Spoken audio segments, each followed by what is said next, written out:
Good afternoon, everyone. Welcome. I'm Stephanie Fisher with the Education Department at Michigan Bankers Association. We're delighted to offer today's webinar in partnership with our associate member, Bodman, to cover the new law in Michigan designed to provide for increased accessibility, effectiveness, and standardization for POAs.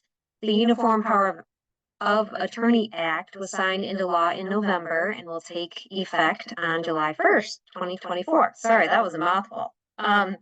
Following the presentation, I will be sure to share the recording and a copy of the slides that Melissa has provided. Please join me in welcoming Melissa Bridges from Bodman.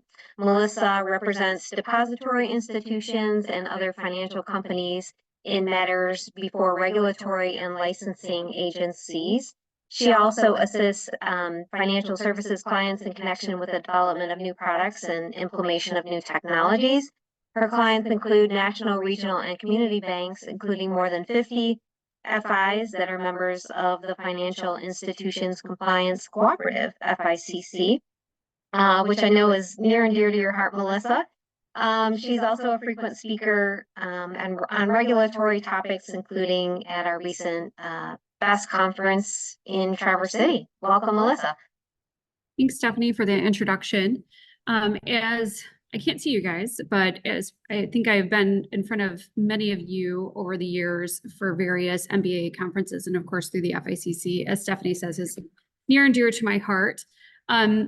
I didn't put the disclaimer in the materials, but I did want to just put out this is not meant to be legal advice. If you have specific questions, you should talk to legal counsel, which in many instances would be me.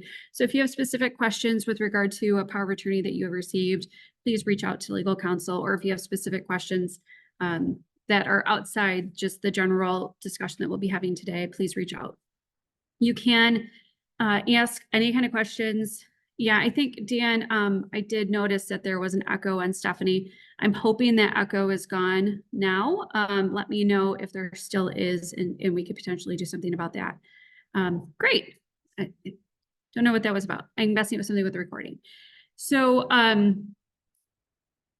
lost what I was going to say. So yes, but you can use the chat feature to ask questions. Please feel free. I will be checking that before I advance slides. So I'll go over the slide, over the topic that we're going to be discussing on that slide, and then I will check with the chat features, and then we will move on.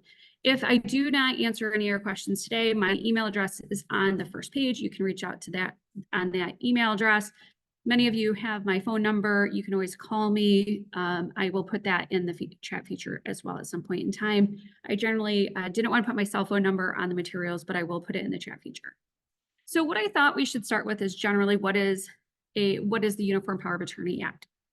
So the Uniform Power of Attorney Act, as Stephanie mentioned, is a uniform act. It was first published by the National Conference of Commissioners on the Uniform State Laws, and it started in 2006. Now, the National Conference of Commissioners on Uniform State Laws actually has a number of different uniform laws. And in fact, one we use quite often is UETA, the Uniform Electronic Transactions Act. So we have different ones that have been passed in Michigan over time. This is just the latest one. It was signed into law here in Michigan on November 7th, 2023, and it has an effective date of July 1, 2024. And what that does is the bill amends Michigan's EPIC code, previously at 700.5101, by making powers of attorney more accessible to residents, thereby reducing number of guardianships and conservatorships appointed statewide. So what's going to happen is Michigan's EPIC code will actually still exist. And then it's created this new provision. We'll cite many of the sections throughout in this presentation. And the Michigan EPIC code will actually apply to what they call vintage powers of attorney, and the new EPIC will apply for all those that are drafted after July 1, 2024. So we'll have two different rules, and the new UPOAA is not part of EPIC. EPIC does have provisions with regard to trusts and wills and conservatorships and guardianships. All of those still apply, but we now do have this new law. So I don't see any questions on that one, so we're going to advance. So now that we know what the UPOAA is, we probably need to understand better what is a power of attorney and the people involved in that. So a power of attorney is a legally binding agreement that assigns decision-making ability to another individual. So there are two parties to this. There's the principal, the person granting the power through that agency document, and the agent. So if I am the person signing the power of attorney, I am the principal. I am giving you, let's see, I see somebody that I know in the chat feature, Gail. I assign Gail to be my agent. And under that, I give her express powers. We're going to be talking about that in a little bit, but I can say, hey, I'm going to allow Gail to conduct transactions on my banking account. I'm going to allow her to create a trust. I'm going to allow her to do certain things in my benefit if I am unwilling or unable to. And there are durability provisions that we'll discuss. So that is the idea behind a power of attorney. So, oh my goodness, you know what I meant to include in here is what we are looking for here is durability. So the difference between the old provisions of EPIC and the new provisions of the UPOAA is that we used to have to specifically look for durability provisions. And what I mean by that is that we had to make sure that it wasn't affected by subsequent disability.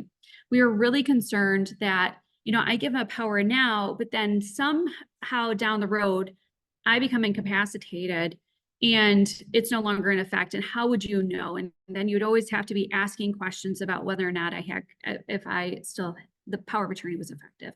So under EPIC, you would be looking for durability provisions, which said this power of attorney, this agency is not affected by my subsequent incapacity. Now, under the UPOAA, it's considered durable unless otherwise stated otherwise. Sorry. Oh, see, and Stephanie just provided the materials for you that are up on your screen in the chat feature. So when is a POA binding? So we're talking about now, we're only talking about those POAs that are binding under the UPOAA. Okay, so we're not talking about those that are already in effect. For FACC members, there are checklists that are out there with regard to what you would be looking at for authority for existing or what they call vintage POAs. Okay, so we're talking about these new ones that are going to become effective on July 1. So all POAs are binding once they are properly signed, which what we call is effectuated by the principal. To be enforceable, a POA must be signed either by the principal or by another individual in the principal's presence, directed by the principal to sign. So either I have to sign my Jane Hancock, or I have to say to Stephanie, hey, Stephanie, I can't sign right now. Can you please sign that document? And you would have to be in the presence of me. Stephanie would have to be in my presence to sign that. And the reason why that is maybe I am in the hospital and I am I have the ability mentally to do it, but maybe I have some kind of physical limitation. And that could also not just be in the hospital. I could have like MS or Parkinson's or some other physical limitation. So I'm giving somebody, oh, I've not had a hand raised moment. I don't know what that means. Okay, Stephanie.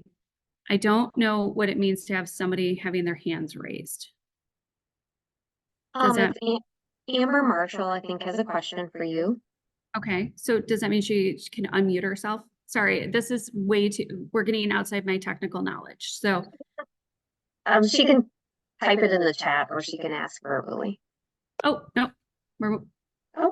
We do have a question, but we'll answer that one in it. So we're gonna, okay.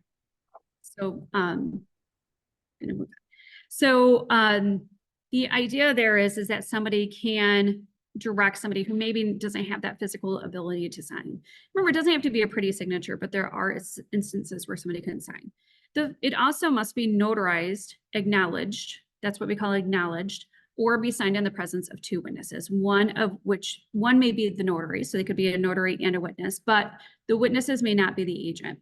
So in my example, I said that I was going to give Gail my agency. She could not sign as an agent.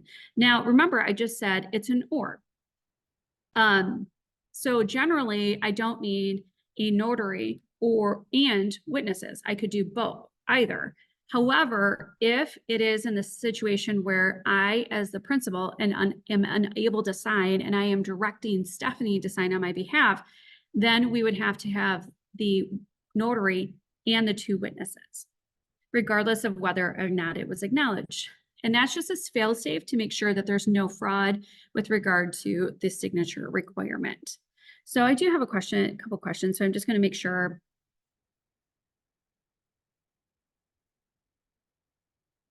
Okay, so one of the questions is about authority, not with regard to the binding. So I'm going to put a pin in the one question about a form about provisions and authority, because we're going to be addressing that in another one. I think that's going to be a better spot for that question. How just as an FYI, how I've worked on this is what makes the power of attorney effective, how it has to be signed, the durability of it, your acceptance, how you ask questions. Then we'll get into authority and then other issues related to this. So and the liability associated with accepting or rejecting a POA. So we're going to go through these in kind of a linear format. So if I don't answer your question right away, it might be related to an authority question. Okay. So under acceptance, so under the UPOAA, it is difficult to reject a power of attorney. And the idea there is there has been a lot of revocation. I probably get 2 to 3 questions a week on whether or not an agent has authority to act in some capacity on an account. So what they said was, hey, look, we don't want to have that ambiguity. And a lot of it's drafting errors. We'll get to some stories about acceptance of POAs in a second, but they wanted that acceptance of a POA to be more mandatory. They want less ambiguity. They want people who are going to attorneys who are getting a form off the internet that says, okay, I need this signed. I want Gail to be able to act in my stead. I want to make sure that this is going to work. So under the UPOA, you have to accept an acknowledged, remember acknowledged means notarized, POA, or request an agent's acknowledgement no later than 7 business days after being presented with the power for acceptance. So, and there's very limited ways that you can reject this. So if you have an acknowledged POA, so notarized, so it's signed, notarized, and if you have no knowledge that there's something wrong with it, that it's forged or the notary isn't proper or something like that, you have to accept that POA, okay? If you have questions, we're gonna get to questions with the document in a second. But if there's some kind of question that you have with regard to that, or you say, I want it to be acknowledged because, you're concerned about the witnesses or something of that nature, you want it to be acknowledged. Then once they provide the acknowledgement, you have 5 business days. But that's acceptance, okay? So we have to accept it. Does it give them the authority? We'll talk about that in a second. But if it's acknowledged POA, then we have this issue. Now, remember, if it is not signed by the principal, it's Stephanie is signing on behalf of Melissa's direction, then we would have to have it acknowledged and witnessed. So that would be what would be required for acceptance. But you're looking for that, as long as it has a valid signatures, it would be required to be accepted. But what if you do have problems with this? What if you have questions with regard to the POA?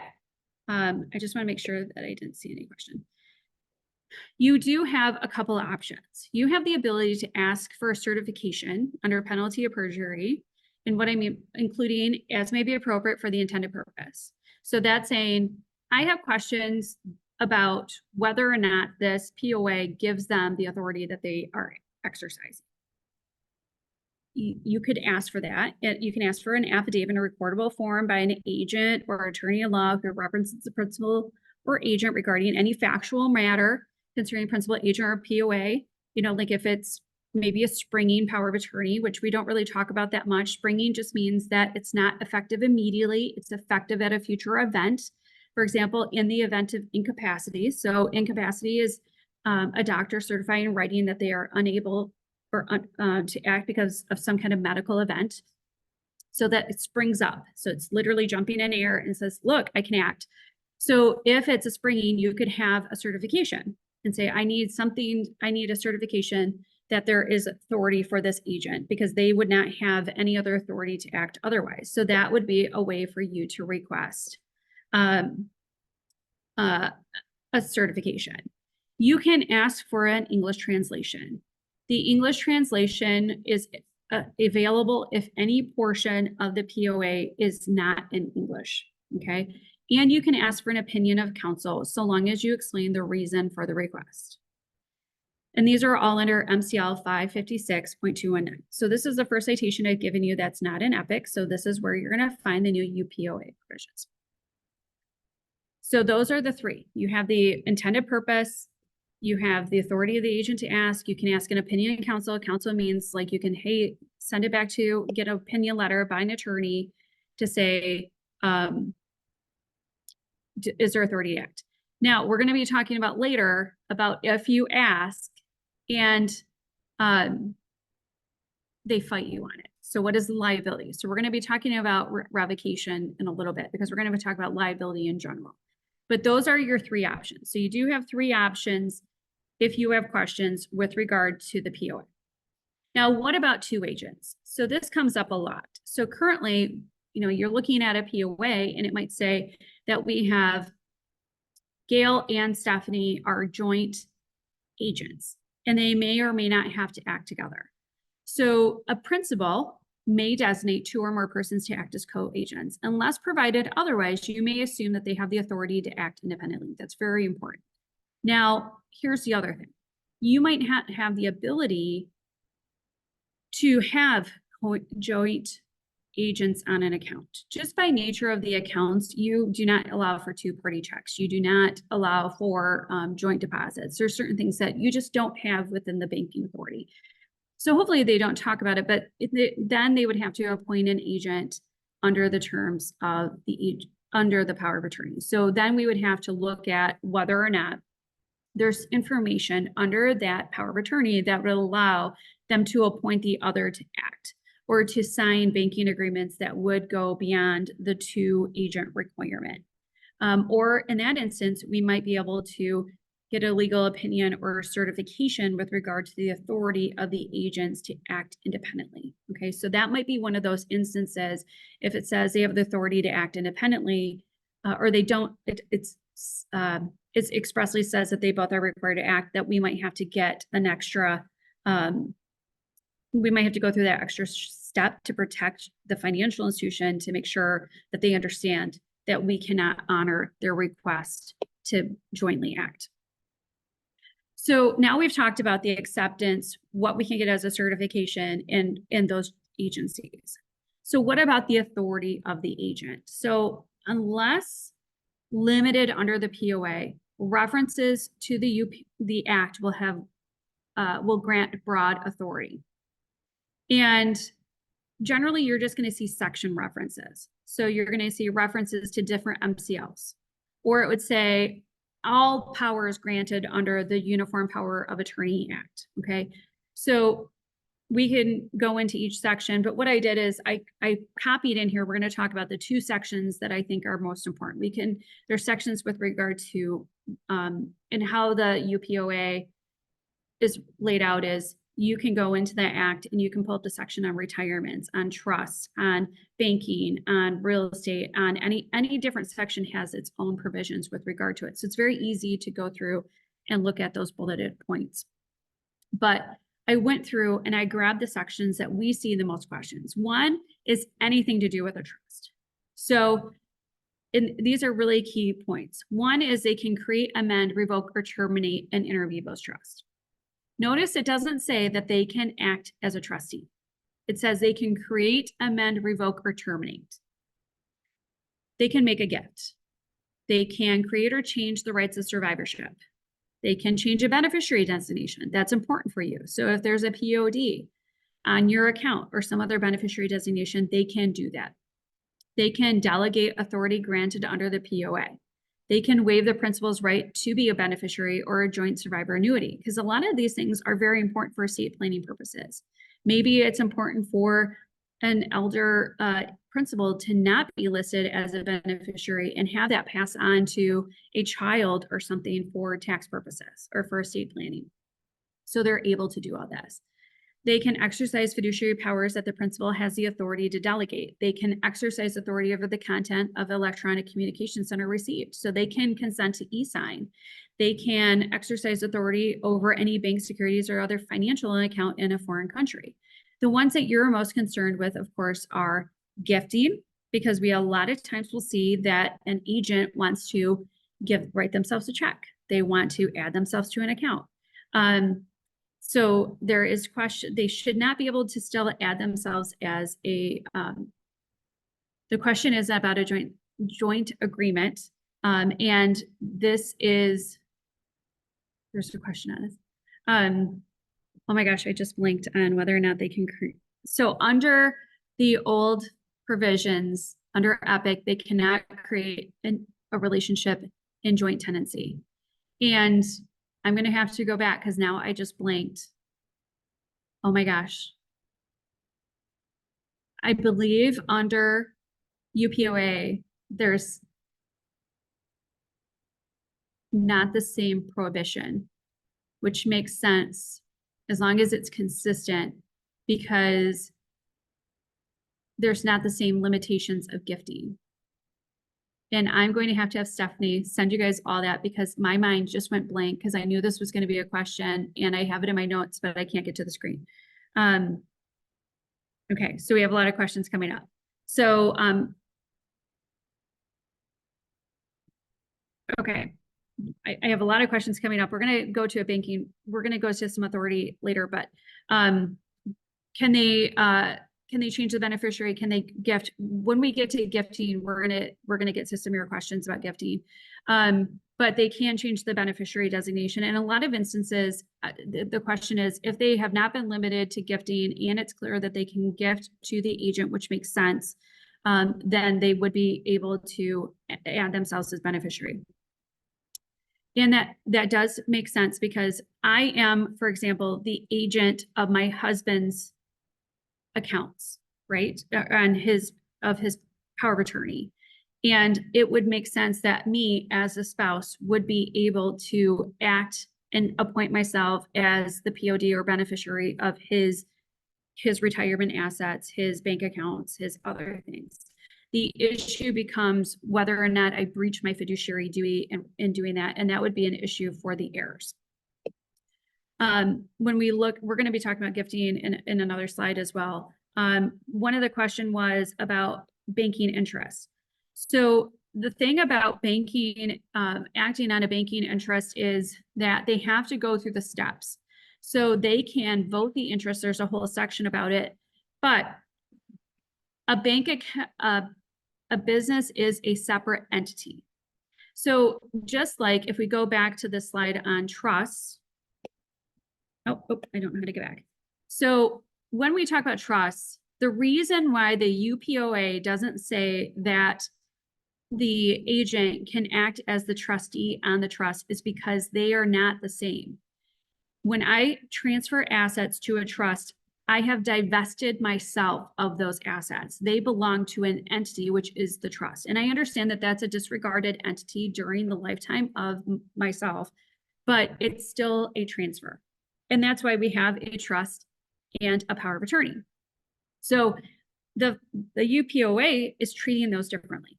So an agency only can act in the assets of the individual. So if I have a trust and I have an account at your institution that's the Melissa Bridges Trust, and I have an account as Melissa Bridges, my POA is only effective for the account of Melissa Bridges. My trustee, which may or may not be the same as my agent, has to act on the trust agreement. The only way that the agent can act on behalf of the trust is if the trustee has the ability to appoint an agent and selects the same person, or if it says in the UPOA or in the POA that the agent has the ability to act in the role of trustee, and that never happens. So they have to take different steps. And it's the same type of concept with the business. And I know this is getting really complicated and I can't see you out there to know if I'm losing you, but a beneficiary is the same type of thing. A bank account, an LLC, a corporation, a partnership is separate and distinct from the individual. So I own Melissa's LLC. That is a separate entity than Melissa Bridges. The agent, under the POA, can only act on those things that are Melissa Bridges owned. However, Melissa Bridges owns the membership interest of Melissa's LLC. But the business can only talk and act through a consent resolution. So Melissa Bridges, as agent, unless limited, could go and sign a new resolution appointing themselves as the authorized signer on the account. So the answer is they can act on behalf of the business account, but only if they sign the appropriate resolution appointing themselves as an authorized signer by signing themselves as the member through the agency agreement. And so you just, I know this sounds confusing, but you have to look at it, you have to break it down. So you have to look at the who owns the account and how do I get there through signing? Who is the appropriate party? So in the event of an LLC or a corporation, the person that has to sign is designated through a consent resolution. So who signs the consent resolution? It depends on the operating agreement or the bylaws. It's either going to be an officer or a manager or a member. And so then I have to look at, okay, well, who can sign on behalf of that entity? Is it on behalf of the manager or manager? Is that an agency? So if I can act as an agency, then I'm going to just sign the resolution appropriately. Now, if it's a sole proprietorship, then that is the same as Melissa Bridges. I'm just doing it as a DBA. So the agency can act on a beneficiary or a sole proprietorship just like it could on my individual account. So I'm going to go down, hopefully to the person that asked on the, please respond if I answered your business question and whether or not I answered the trust question. Can you accept a copy of the POA? Yes, most of the time you are going to see a copy of the POA. You're generally not going to see the original because there is only one original. As long as it bears the signature, a copy under the the evidence rule would be sufficient. Okay. Just trying to make sure I'm getting those questions right. Okay. So we talked about the general trust and that type of thing. But for banking powers, what you're going to be looking for in the POA is a reference to MCL 556.308. Now, remember, they can say all the banking powers in MCL 556.308 except, and then it would have accepting language, and then they couldn't do the things with the exception. But then you might just say every power under the UPOAA found at MCL 56, is it 201 at SEC, okay? So the powers include for banking, the ability to continue, modify, and terminate an account or other banking arrangement made on or behalf of the principal. That is pivotal because most of the POAs that I've seen in the last couple of years do not have the ability to terminate or establish. So they could continue and they could modify, but they could not create or terminate an agreement. And the second bullet point gives them the ability to establish or any kind of modify or terminate an account or other banking arrangement with a bank, trust, savings or loan, credit union, thrift, brokerage, or other financial institution. So this is actually better than what most will see. They can contract for services available within the financial institution. That includes running a safe deposit box or space in a vault. So that would be any services. That would be if you have any kind of, if you're in a business. So if they're acting on behalf of a sole prop, they could do positive pay. If you have any kind of fraud protection, they could order checks. They can enter into some kind of treasury management. Anything that you can think of, they can contract services as long as it's not limited.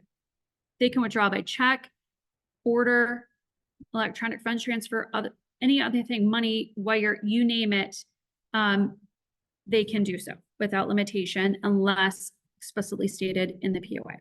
They can receive statements, account vouchers, notices, and similar documents from the financial institution. And remember, under the general powers, they can agree to receive those in electronic format only. They can enter a safe deposit box or vault and withdraw or add contents. So this is as long as they're alive or they get this authority, even if it's a joint box owner, because they step in the shoes. And that's always been a question about what authority they would have. This is clear that they can enter into a safe deposit box. That was often left out of the current POAs. So this actually, I think, is a really great thing for you all because it's giving a lot of specificity that is within the act that a lot of lawyers have been missing out on when they've been drafting powers of attorney in the last couple of years. They can borrow money and pledge a security, personal property of the principal necessary to borrow money, pay, renew, or extend. I know that there's a lot of concern with lending to agents. Depending on, as long as you're aware that the funds are being used for the benefit of the principal, I'm not super concerned. There might be instances where it's necessary to borrow against certain assets for investment purposes or for healthcare or maybe some other reason, or maybe it's that they are out of the country and that they are asking to sell a house or buy a house or there's some other reason. You just have to look for the purpose. I'm not as fearful as long as you're doing your job in understanding the nature of the transaction. They can make, assign, draw, endorse, discount, guarantee, and negotiate promissory notes, checks, drafts, non-negotiable, negotiable paper. So what all this means is you don't have to look for the agency to be listed on the check. If it's made out to the principal, they can negotiate it, cash it. And that was the other thing. A lot of people thought that they could only deposit a check. Here it specifically says that they can